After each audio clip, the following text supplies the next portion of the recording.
చుట్టుపక్కలంతా sweets పంచిపెట్టారంట. ఏంటండి ఏదో ఆలోచిస్తున్నారు? కవల పిల్లలు పుట్టపోతే ఏంటే బంగారం లాంటి బిడ్డను కన్నావు. అవునండి, నిజంగా మన బిడ్డ బంగారమే. అక్కతో పాటు పుట్టిన నాకు మిమ్మల్ని అక్కని వదిలి వెళ్ళాలనిపించలేదు. మీతోనే ఉండిపోయాను. బహుశా నా ఆయుష్ తీరలేదేమో, అందుకే ఆ దేవుడు నన్ను తీసుకెళ్ళలేదు. అక్కని ముద్దాడుతున్న అమ్మను చూస్తుంటే నాకు ఏడుపొచ్చేది. కానీ అమ్మ నన్ను దగ్గరికి తీసుకోవడానికి నేను కనిపించను కదా. అమ్మ ఉన్న వాళ్ళు ఎంత అదృష్టవంతులో, అమ్మ స్పర్శ ఎంత బాగుంటుందో నాకు అర్థం చేసుకునే వయసు లేకపోయినా అది అమ్మ ప్రేమని అర్థమైంది. నాన్న కూడా అప్పుడప్పుడు అమ్మ అవుతాడు. ఆ క్షణం అక్కలో కలిసిపోయి ఆనందాన్ని అనుభవించేదాన్ని. మీరు లేనప్పుడు అక్క పక్కనే ఉండేదాన్ని. నాకు ఇంత అన్యాయం చేసిన దేవుడు చిన్న సంతృప్తిని మిగిల్చాడు. ఎందుకంటే నేను అక్కకి కనిపిస్తాను కాబట్టి. నీలాల కళ్ళని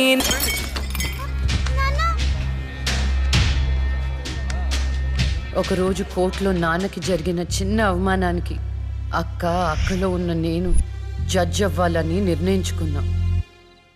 అక్క ఎక్కడున్నా నేను అక్కతో పాటే ఉండేదాన్ని. నేను తనకి కనిపిస్తానన్న విషయం అమ్మా నాన్నలతో చెప్పకూడదని ఇద్దరం ప్రామిస్ చేసుకున్నాం. ఎందుకంటే నన్ను పంపించేస్తారేమోనన్న భయం. అలా 7 సంవత్సరాల పాటు అక్క నేను కలిసి పెరిగాం. అమ్మా నాన్నల ప్రేమ నేను కూడా అక్కలాగే పొందాను. ఒకరోజు అక్కకి జ్వరం వస్తే డాక్టర్ దగ్గరికి వెళ్ళాం. పాపకి టాబ్లెట్లు వాడండి. చాలా సంతోషం డాక్టర్ గారు. వస్తాం. నమస్తే. రామ్మా. మీ పాప అండి? అవునమ్మా. ఎంత పెద్దదైపోయింది. మీ హాస్పిటల్లోనే కదా పురుడు పోశారు.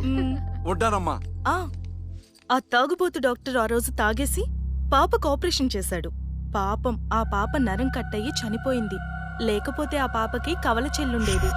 ఇన్నాళ్ళు నాకు అన్యాయం చేసింది దేవుడు అనుకున్నాను, కాదు ఒక డాక్టర్. పాపా, నువ్వు ఈ టాబ్లెట్లు వేసుకుంటే అన్నీ తగ్గిపోతాయి నా బంగారం. కాదు నాన్న, యొక్క టాబ్లెట్ నాన్న, ప్లీజ్ నాన్న.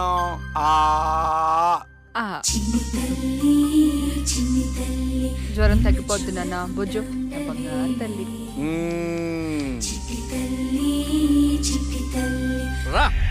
మీకు దండం పెడతాను. ఇక నా దగ్గర పని చేయాలంటే నాతో పోనీ కొట్టించుకోవాలా?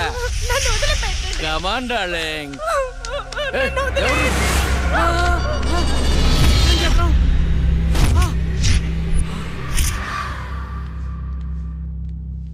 పాపా, పాపా, తులసి, పాప ఎక్కడ?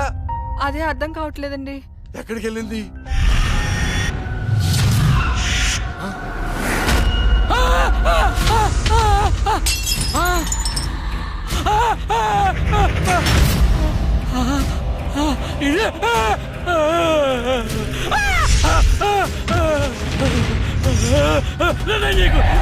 నీ దండ పెడతా.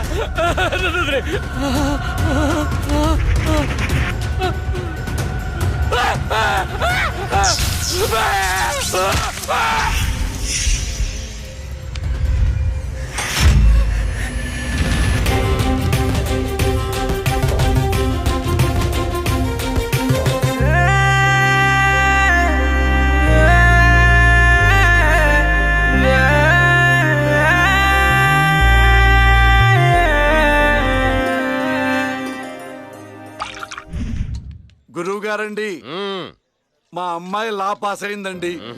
ఇక నుండి మా అమ్మాయి పేరు లక్ష్మి కాదండి, లాయర్ లక్ష్మి. పర్వాలేదా?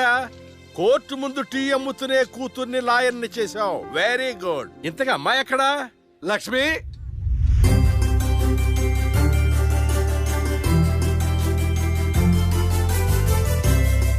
ఏంటి నాన్న పిలిచారు? సార్, మా అమ్మాయి లక్ష్మి.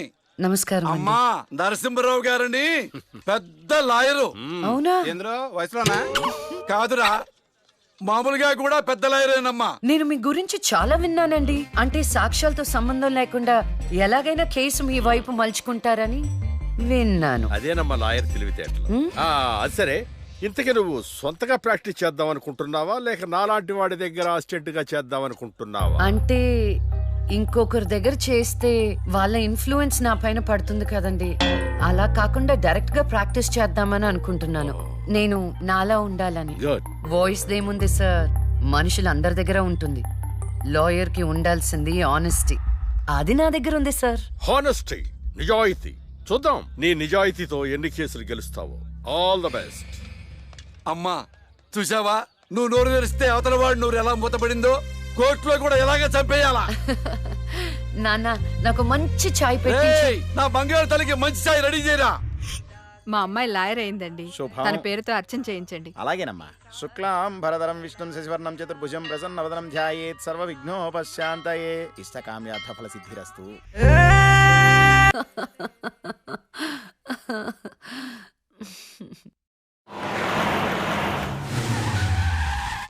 అక్క లాయర్ కన్నా జడ్జ్ గానే సూట్ అవుతుంది. చిన్నప్పటి నుంచి పార్షాలిటీ లేకుండా ఏది న్యాయమో ఏది అన్యాయమో తెగేసి చెప్పేది.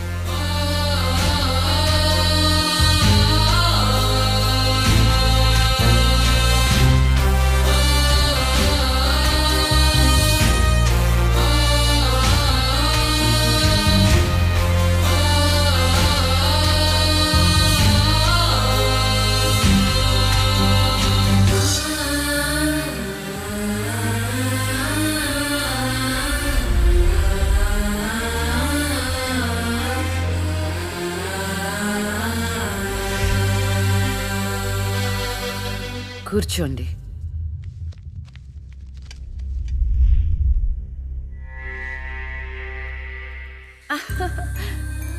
All the best. ప్రొసీడ్.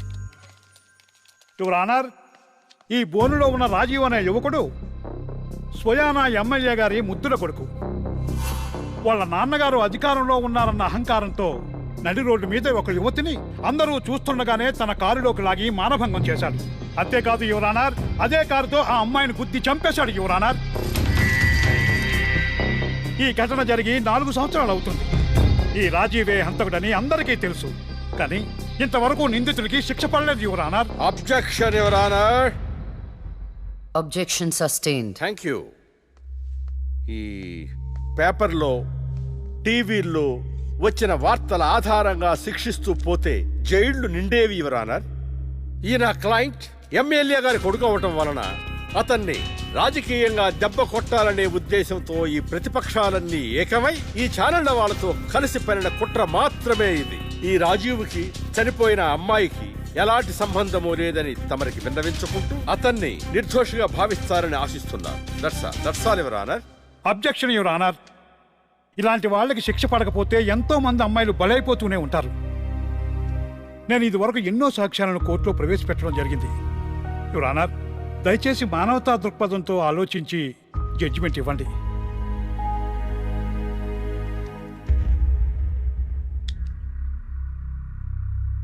ఈ కేసు పూర్వాపరాలు పరిశీలించిన మీదట సాక్ష్యాధారాలు తారుమారు చేసి ఈ కేసుని పక్కదారి పట్టించడానికి ప్రయత్నం జరిగిందని నాకు అర్థమైంది.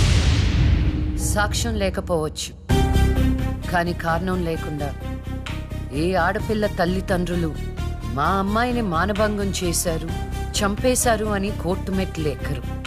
కానీ ఈ తల్లిదండ్రులు 4 సంవత్సరాలుగా కోర్టు మెట్లు ఎక్కుతూనే ఉన్నారు.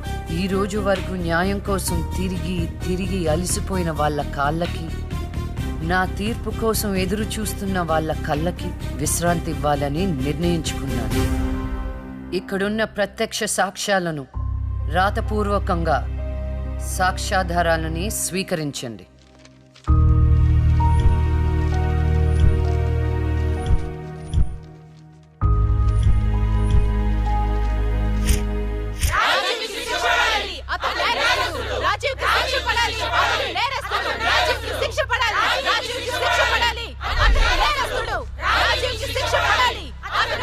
Order, order, order.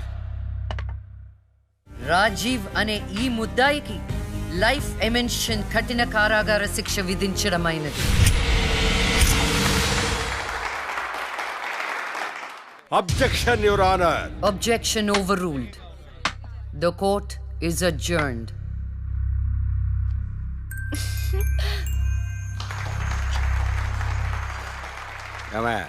కొత్తగా వచ్చింది అంటే ఏ సీమ టపాకాయో శిశింద్రియో అనుకున్నాం. లక్ష్మీ బాంబు. జాగ్రత్తగా ఉండు. చెమటలు పట్టించేస్తుంది సార్.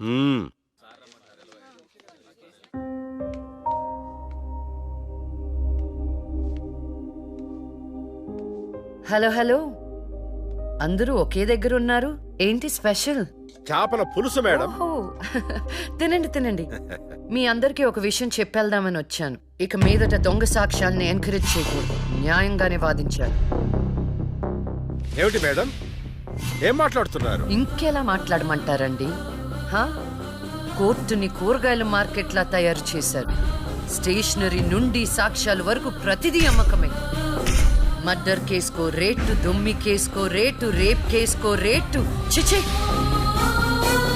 చెప్పుకుంటేనే సిగ్గుచేటు. సంపాదించుకుంది చాలు, ఇక అన్నీ మారాలి. అన్నీ మారతాయి.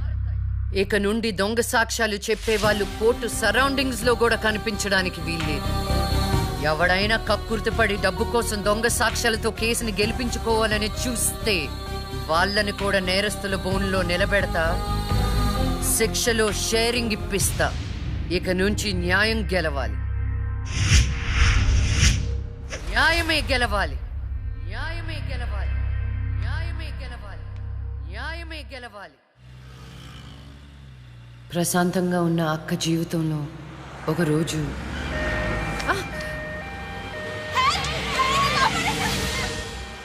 అంబులెన్స్ లో అమ్మాయిలా ఫాలో అవ్వు. జాగ్రత్త.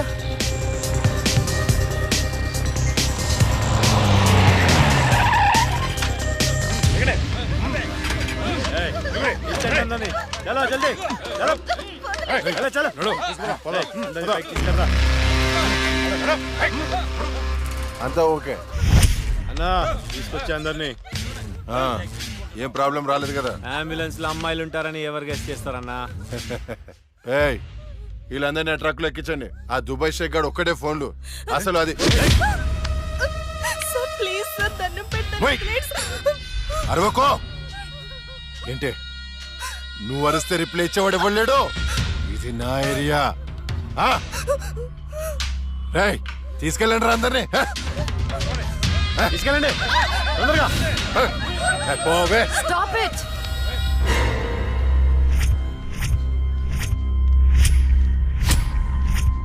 ఇవ్వచ్చువే నువ్వు. అది తర్వాత. హాస్పిటల్ కి వెళ్లాల్సిన బండి ఇక్కడికి వచ్చింది ఏంటి? ఏంటి పాప క్లారిఫికేషన్ కావాలంట? రే ఇచ్చేయండి రా.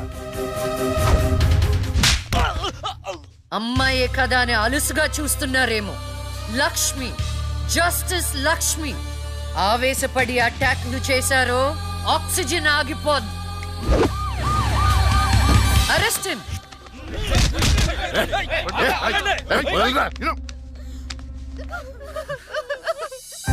అయ్యో, ఏడవకండి అమ్మా, ఏడవద్దు, ఊరుకోండి, ఏడవద్దు. వీళ్ళని స్టేట్ హోమ్ కి తీసుకువెళ్ళండి. వీళ్ళ పేరెంట్స్ ఎవరో కనుక్కొని వాళ్ళకి అప్పచెప్పండి. నిన్న స్వామీజీ దగ్గరికి వెళ్తే నా టైం బాగుందన్నాడు. ఏంటి ఇలా జరుగుతుంది? అమ్మాయిల అక్రమ రవాణా కేసు మినిమం 10 సంవత్సరాలు శిక్ష పడుతుంది. నిన్ను శిక్ష ఎన్నేళ్లు పడుతుందని అడగట్లేదు, నన్ను శిక్ష నుంచి తప్పించగలవా అని అడుగుతున్నా. తప్పించడానికి అక్కడ ఉంది ఎవరు? ఎవరు? లక్ష్మీ బాంబ. అంతేగా? చాలా కరెక్ట్ ఇన్ఫర్మేషన్ చెప్పావు నాయనా. నా కేసు వాదిస్తే నువ్వెంత డబ్బు అడిగితే అంత ఇస్తాను. వాదిస్తాను, కానీ గెలుస్తావని నమ్మకం మాత్రం లేదు. కానీ నువ్వు గెలవాలి. నువ్వు గెలవాలి అంటే లక్ష్మి నీకు ఫేవర్ గా జడ్జిమెంట్ చెప్పాలి. ఇదే నేను నీకు ఇచ్చే సిన్సియర్ సజెషన్. వస్తా ఏమయ్యా, వస్తా.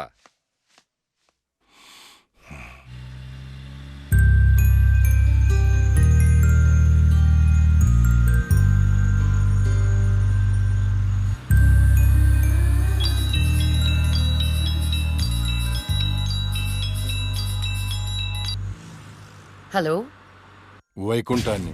నా కేసు విషయంలో పోలీసు నుండి లాయర్ల వరకు అందరూ నా చేతుల్లో లేదు, నా చేతుల్లో లేదని చేతులు ఎత్తేస్తున్నారు. కారణం నువ్వంటే భయం. ఆ భయాన్ని కోరేట్ ఫిక్స్ చేశాను. కోటి రూపాయలు. నువ్వు రేట్ ఫిక్స్ చేసింది వాళ్ళల్లో ఉన్న భయానికి కాదు, నాలో ఉన్న నిజాయితీకి. నువ్వు కోటి పక్కన ఎన్ని సున్నాలు పెట్టినా దాన్ని కొనలేవు. ఏ జడ్జి, ఏయ్, ఏంటే నీ పొగరు? డబ్బుంటే ఏదైనా కొనొచ్చనే నీ మైండ్ సెట్ క్యాన్సర్ కంటే డేంజర్. దానికి ఆల్రెడీ ట్రీట్మెంట్ స్టార్ట్ చేశా.